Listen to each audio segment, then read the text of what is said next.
A raíz de los números de los últimos reportes de la situación del COVID-19 en la Argentina, Jujuy desde mañana regresa a fase 1. Números que de alguna manera son abultados, pero que también han generado cierta controversia. Sí, cierta controversia, Gaby. Bueno, recordemos que Jujuy era una de las provincias, una de las primeras en plantear abrir el turismo interno, en plantear que los equipos de fútbol de la Argentina vayan a jugar allá, en hacer, abrir los deportes, a poder hacer deportes al aire libre. Es decir, una provincia que se mostraba en una situación relativamente cómoda, saliendo de la pandemia, o al menos saliendo del pico que ellos creían haber ya tenido o superado, digamos, el peor momento en Jujuy. Bueno, un regreso atrás muy impactante, y también creo que la pregunta que nos surge un poco a todos a raíz de esto es si puede convertirse en un caso testigo, si hay que mirar atentamente lo que pasa en Jujuy porque se puede replicar en otras provincias del país. Pero como vos decías, los datos algo confusos. ¿Por qué? Porque hoy en el reporte matutino, después el número creció un poco más a la noche hasta llegar a 30, pero en el reporte matutino te hablaba de 24 nuevas muertes. Exacto. En Jujuy, una provincia que hasta ahora solo había tenido 5 casos, 5 muertes. Hablaba de 24 muertes.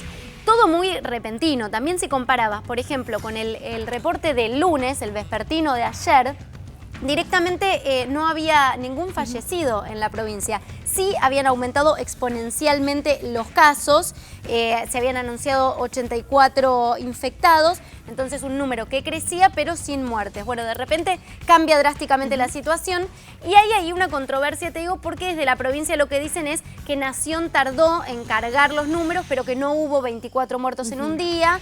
Y también hay algunos sectores de la provincia que apuntan contra el COE, el Comité de Emergencia, por cómo está manejando la situación, descreen de algunos números, creen que se manejó mal.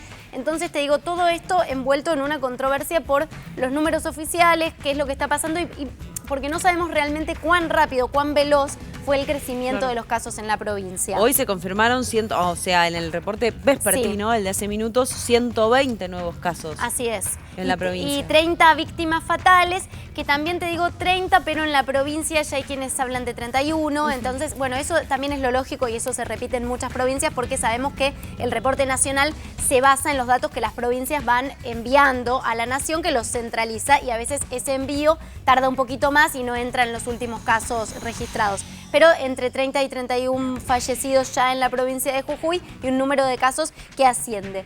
Y nos preguntábamos un poco por qué llega la provincia de Jujuy a esto, por qué Gerardo Morales en la última conferencia de prensa también que dio junto al presidente, agradecía a otras provincias que le hayan mandado insumos, que le hayan mandado terapistas.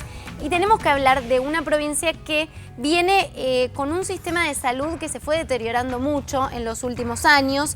De hecho, un exministro de Salud de la provincia, Carlos Lucero, murió de COVID hace unos días, lo que es casi una imagen elocuente de cómo está el sistema de salud en Jujuy.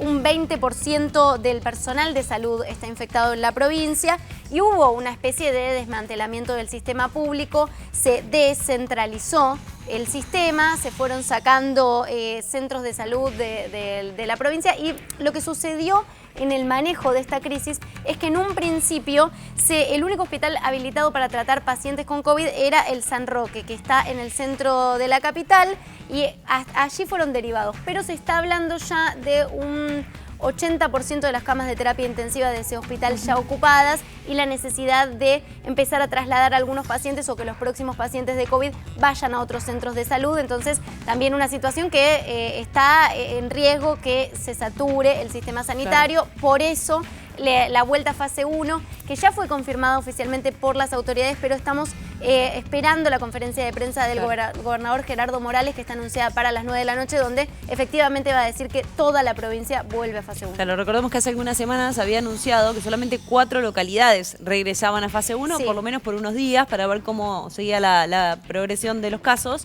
Y de repente toda la provincia seguía en otra fase más adelantada, hasta retroceder. Es que no se pudo contener, y de hecho Morales lo que decía en los últimos días, lo que decía es que ellos encontraron 3 focos de conflicto para que rebrote el coronavirus. La mayoría de ellos tiene que ver con el paso fronterizo a Villazón, a Bolivia. Pero dijeron que hubo una situación de fronteras que no pudieron contener, y también lo que están diciendo ahora para explicar este aumento de casos tiene que ver con empresas privadas que, según creen en la provincia las autoridades, no están cumpliendo bien también los protocolos sanitarios, hablan de mineras y de ingenios en los que se multiplicaron los casos positivos y entonces poner el foco allí en cómo los empresarios o las diferentes empresas tienen que seguir un protocolo más estricto. Esa es la explicación oficial. Bueno, hay que ver cómo siguen evolucionando los casos. Gracias, Lucía.